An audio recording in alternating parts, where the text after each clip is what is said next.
Noción de patrimonio histórico. El Salvador posee un tesoro muy valioso. Nos referimos al patrimonio cultural o tesoro cultural salvadoreño. Este patrimonio o tesoro del que hablamos expresa las tradiciones de nuestro pueblo, da forma y modela la identidad salvadoreña y además fortalece los lazos y nuestra relación con el pasado del país.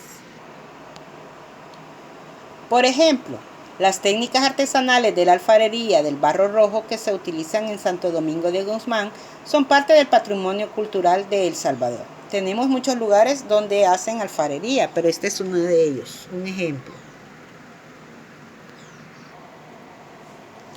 Es importante destacar que el patrimonio histórico y el patrimonio cultural de un país son cosas un poco diferentes. El patrimonio histórico se refiere a aquellos elementos materiales, bienes materiales o tangibles, sitios arqueológicos, objetos, edificios, monumentos, etc. En la parte de abajo veremos algunas cosas que tendremos que clasificarlas. Entonces, si se encuentran lo que son sitios arqueológicos, objetos, edificios o monumentos, pertenecen al patrimonio histórico.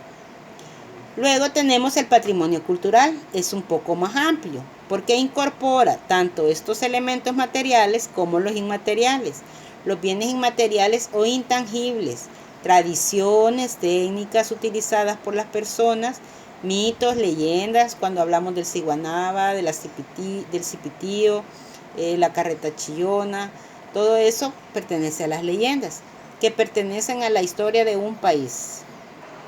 Ahora dice, responde las siguientes preguntas. ¿Qué significa tangible?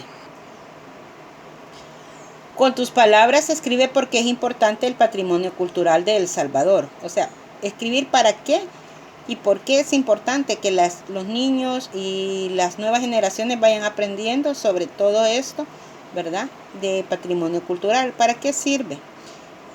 3. Del patrimonio cultural que aparece a continuación, selecciona cuáles son partes tangibles e intangibles.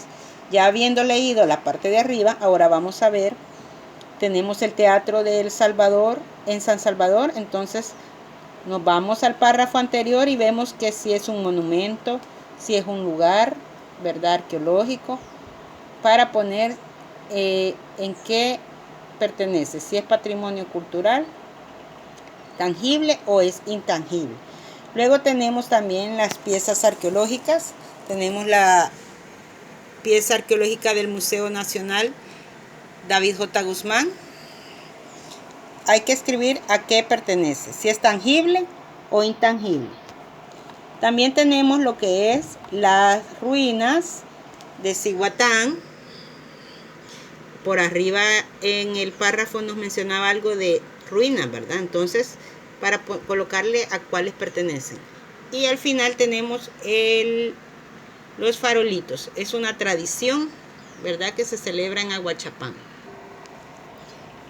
Tomando en cuenta,